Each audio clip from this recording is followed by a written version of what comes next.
Okay, I think we've got everybody in out of the waiting room. Good afternoon. Welcome to room 2 of the Fall 2020 Honors Thesis Symposium. Up next is ElinorHehir. I hope I pronounced that correctly, Eleanor. Eleanor's mentor is Casey Parrish Fisher, and the title of Eleanor's presentation is Historically Disconnected, an Analysis of America's Digital Tracking Laws. So as I said, if you would like, you are free, please feel free to use the chat to send me any questions that you would like to ask, and I'm happy to ask those for you during the Q&A period. You're also going to have an opportunity to ask Eleanor questions at the end of the presentation. And I think we've got a few minutes after. Looks like we've got everybody in out of the waiting room. I'm going to go ahead and let Eleanor get started. Those of you, I've got some faculty colleagues, if you could give me a thumbs up if we're all good on the audio and video once we get started here, I would appreciate it. Okay, without further ado. Good afternoon, everyone. My name is ElinorHehir, and today I'm here to talk to you guys about my thesis presentation, which I have entitled Historically Disconnected: An Analysis of America's Cell Tracking Laws. Quick agenda of what I'm going to go over today. I'm going to introduce you guys to what a cell phone is and talk about the forensics application, go through some laws that were really important in this debate, give a pre-2018 state-by-state breakdown of what the country looked like in regards to historical cell tracking, talk about a Supreme Court decision in 2018 that did change the way we think about historical cell tracking, and then give an analysis of what all this means and talk about some next steps. So first off, what is a cell phone? What distinguishes a cell phone from other kinds of phones, such as a landline or a home phone, is that it does not need to be tethered to a wall or docked when not in use. You can take a cell phone wherever you want in the country and even the world, and all the functionalities still should be working. A basic cell phone has calling, texting, and photo and video capabilities, but of the 96% of Americans that own a cell phone, 81% own what is considered a smartphone. And a smartphone has everything a cell phone can do and then some.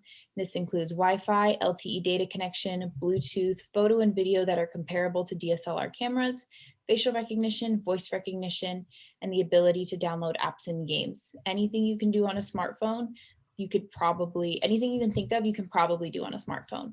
And for the purposes of this presentation, I'm looping cell phones and smartphones together and under the umbrella term of just cell phone. So with all the data that you can find on a cell phone, it is only logical that forensics investigators take advantage of this. And there are two main applications of cell phone forensics. The first is on the phone, which is where the investigator physically has the phone in their possession and they are able to obtain evidence that way. This could be as simple as manually scrolling through the phone, or as advanced as using an electron microscope to read the raw data off a chip. The second type of cell phone forensics, which I will be going more in depth to today, is off the phone forensics. With off the phone forensics, you do not need the phone physically in your possession in order to obtain evidence and data. And this can include historical and real-time cell tracking. Real-time cell tracking is where you follow the person through real time, and historical is where you look at the person's location after it happened. So historical cell location tracking is where the cell towers come together and approximate the location of where the person's cell phone is being activated. So in this example, this perfect flat world example, the 3 cell phone towers are pinging where this car is, and they approximate this location for where the car should be. And this information is sent to the cell phone companies, and along with this location information, the person's name, their phone number, the type of communication, whether that be a phone call, an email, a text message, etc. The duration if it's a phone call, and typically the content is also sent to the cell companies, but is not always used in forensics investigations. And so in perfect flat world, this example may be true, but in reality, that is never the case. And due to geographical and constructional limitations, such as skyscrapers and mountains, as well as just that the cell towers are not always equidistant apart in this perfect grid-like manner, the cell location information is always approximated. It is never exactly precise. So the cell companies get this data, and forensics investigators can request this data in order to be used in their investigations. And typically it is never used as the only evidence, it is used as supporting evidence, and it can be used in conjunction with CCTV footage, eyewitness footage, and all the other kinds of evidence in order to build a case against a suspect. It can also be used to confirm or deny alibis for suspects in regards to court cases. So the way that this data is obtained has come under debate because typically many types of evidence need a warrant that proves probable cause or reasonable grounds for search in order to access the evidence. And evidence such as searching your house, searching a car, searching mail will always need a warrant because there is personal information in there. And under the Fourth Amendment, you have a right to privacy and a right against unreasonable searches and seizures. However, historical cell tracking has become a bit of an exception because people have argued that you do not need to prove probable cause and you only need a court order or administrative subpoena in order to obtain this kind of evidence from the cell phone companies. And these court orders are easier to get compared to warrants. So they are used in some states in order to quickly get the historical cell location information. So there are two key laws that both people for and against warrants use in order to make their case in regards to whether or not a warrant is needed in regards to historical cell location tracing. First, like I mentioned before, the Fourth Amendment, the people have a right against unreasonable searches and seizures, and it should not be violated unless there is a warrant proving probable cause that they are able to search personal belongings.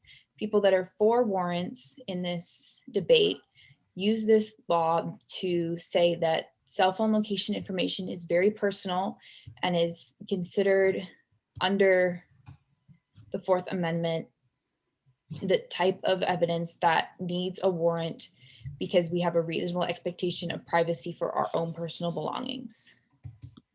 The second kind of law that is used in this debate is the Stored Communications Act of 1986. And the states that are against using warrants have used this law, specifically using the verbiage about the authorization to obtain the cell location information with just a court order. The law does not specify whether or not a warrant or a court order or what kind of documents are needed in order to obtain this evidence. So many cases, they have determined that just a court order is enough to make a case against not using a warrant. And I would just like to point out that the Fourth Amendment was adopted in 1792 and the Stored Communication Act was written in 1986. Cell phones were neither the targets for either of these laws. So lawmakers, lawyers, and investigators have had to use the wording in this law, and it's up to interpretation in order to adapt it to modern technologies. So pre-2018, the states across the country were extremely disconnected in regards to historical cell tracking laws. These first states in red were the no warrant states, and various court cases across the country allowed the different states to come to this conclusion, but the gist of each case was more or less the same.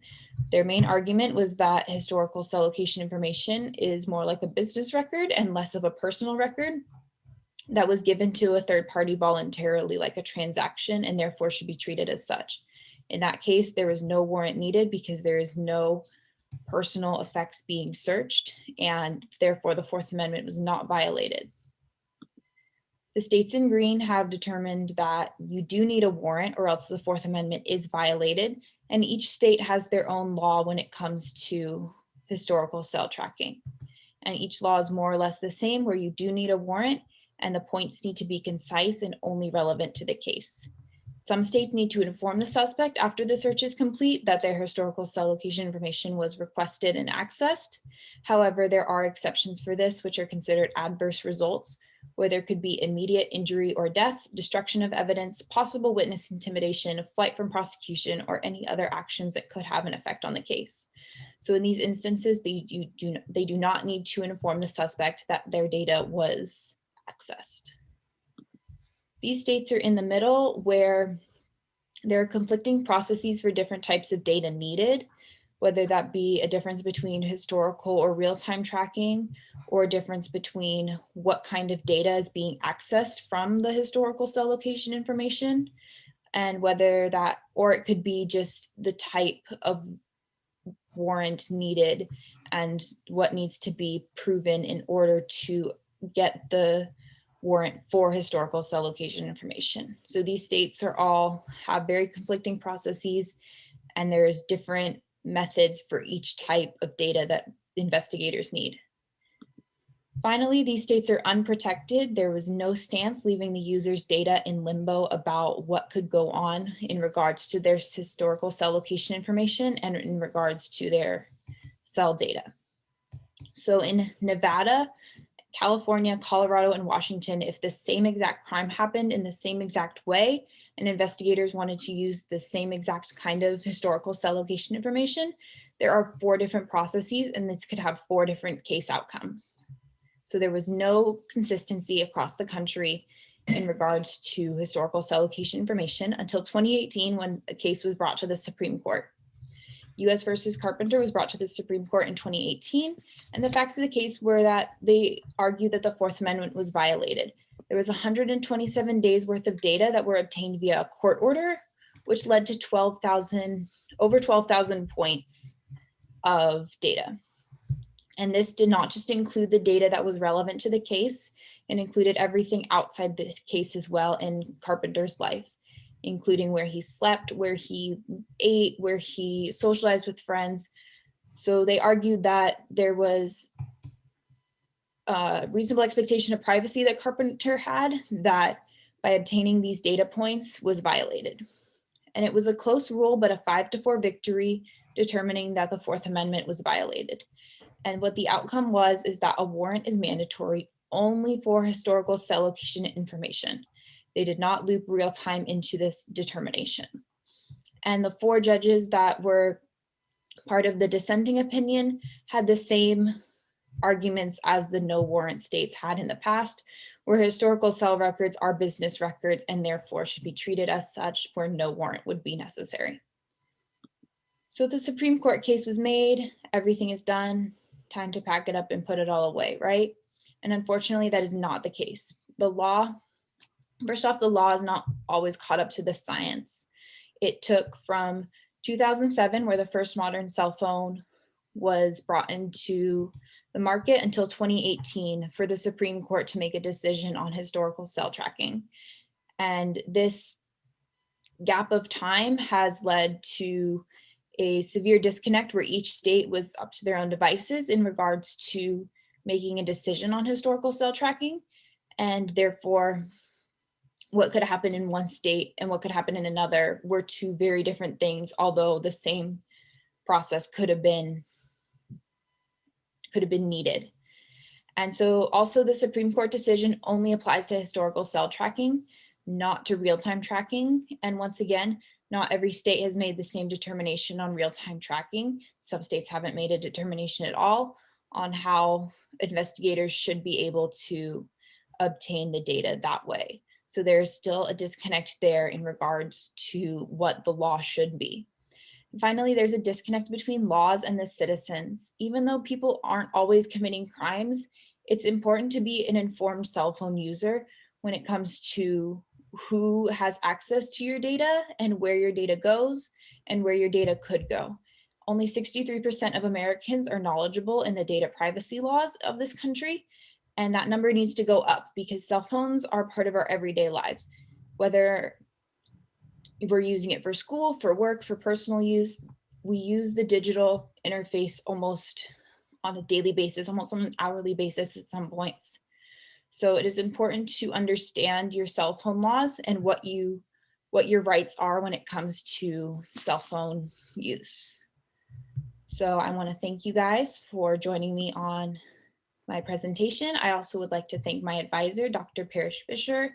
Without this, I could not have been able to pull off this whole project. So thank you. And any questions are welcomed and appreciated. Thank you once again. Excellent. A round of applause. Eleanor. Okay, so please feel free to either unmute yourself. The applause are still going, celebrating all around. Please feel free to unmute yourself or to use the chat box if you would prefer that I ask your question. We've got a good amount of time here for questions.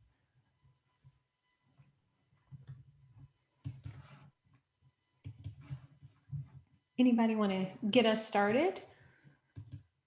Because if not, I have one for you, Eleanor. Okay, I'm going to ask my question while we're getting ready for, while other questions are coming in. I just recently started listening to the Texas Monthly podcast, Tom Brown's Body, in part because I grew up in the Texas Panhandle and I've been to Canadian and I have family friends in Canadian. And the episode I listened to this week was talking about cell phone triangulation and how even though they had found the remains in the phone of Thomas Brown, it was of no use to the investigators because there weren't enough cell phone towers to triangulate where Tom Brown had been. And so I guess my question for you would be, do you foresee needing kind of separate kinds of laws depending on like the location of cell phone towers, how many of them there are? Obviously, the Panhandle is a wide, vast place, and it just doesn't have as many as we do here in Austin. So just kind of a speculative question for you, I suppose. So I personally don't think that there should be different kinds of laws because as you could see in my presentation, like the disconnect, what could happen in Austin versus what could happen in the Panhandle, the same exact crime could happen and the outcome could be completely different because of the laws available.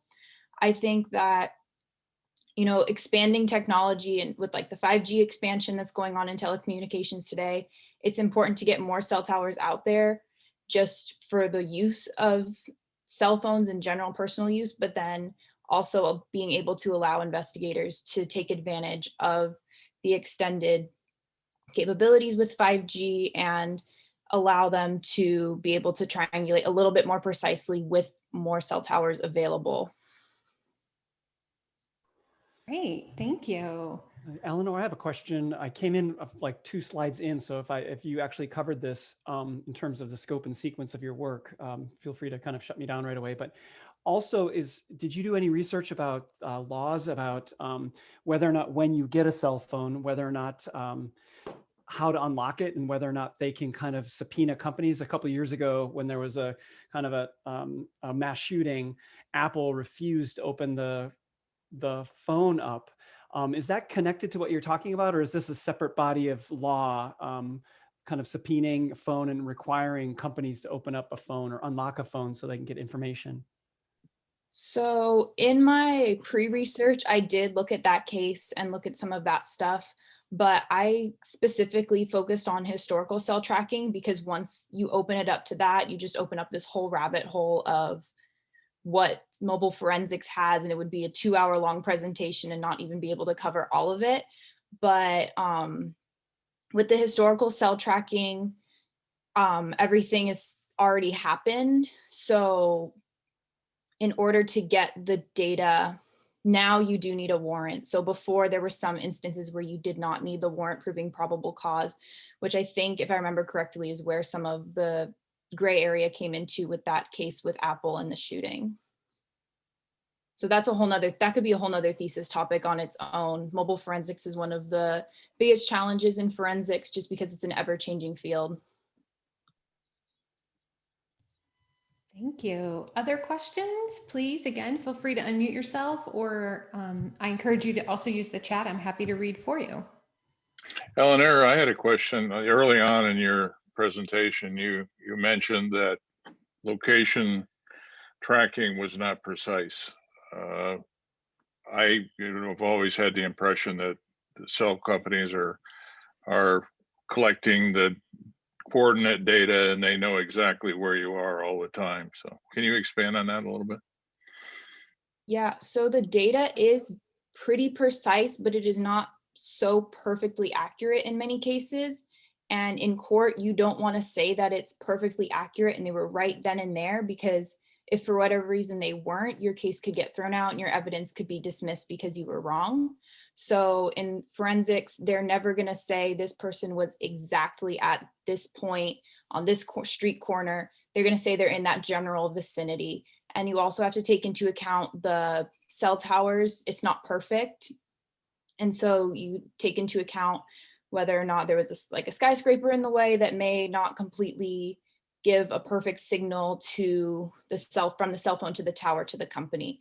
So while it is very, very accurate, you don't want to say it's exactly precise because you don't want to be wrong in court and end up messing up your case. Great, thank you. I'd like to turn it over before we run out of time to Eleanor's mentor, Dr. Casey Paris-Fisher. Casey, would you like to say some words about Eleanor? Yeah, thank you so much, Eleanor. You did a great job. Thank you so much for letting me mentor you on this project. I've learned probably more than I ever thought that I would learn about cell phone tracking. It's a little scary for us all, but you've done an amazing job and your paper is going great. So I really learned a lot, and I'm curious, just because I know we've talked about this, but it may be good for others to hear too, but why did you settle on this specific project for your honors research?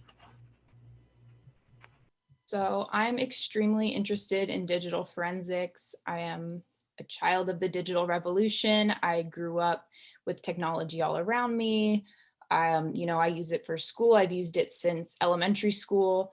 So I was, one, really interested in digital forensics, and then two, just looking into it, seeing the inconsistencies across the United States, that worried me. And I wanted to figure out why there's these inconsistencies, because everyone uses cell phones. And I feel like there should have been a national kind of standard much earlier, and finding out that there wasn't, I learned a lot more about cell phones and a lot more about data privacy than I want to know now. And I am worried about my cell phone and who's tracking me.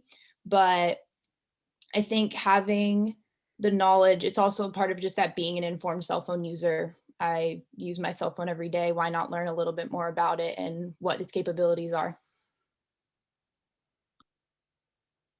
Great, thank you. So we have about 2 more minutes. You haven't missed your chance if you have a question. Hey, Eleanor, question for you. So you focused a lot on the historical aspect of tracking. What about real time? What's coming for real time tracking? So real-time tracking, much like historical pre-2018, there is no consistency. So with that map I had with the state-by-state breakdown, those states in green had all made a determination on real-time tracking except for Massachusetts. And then I believe 1 or 2 of those states in blue, that was that gray area, had also made a determination on real-time tracking. So still those states that never made a determination on historical never made a determination on real time either. So that's kind of like the next front, I think, that digital forensics people have to fight, that there still needs to be that standard in there, especially with real time too, because it is more personal and it's, it is real time tracking. But yeah, that's kind of the next front that has to be fought in regards to digital forensics. Thank you. And on your way out, we have one more question for you, Eleanor. As law enforcement entities learn more and more about cell phone tracking, do you think the criminals are working to keep one step ahead?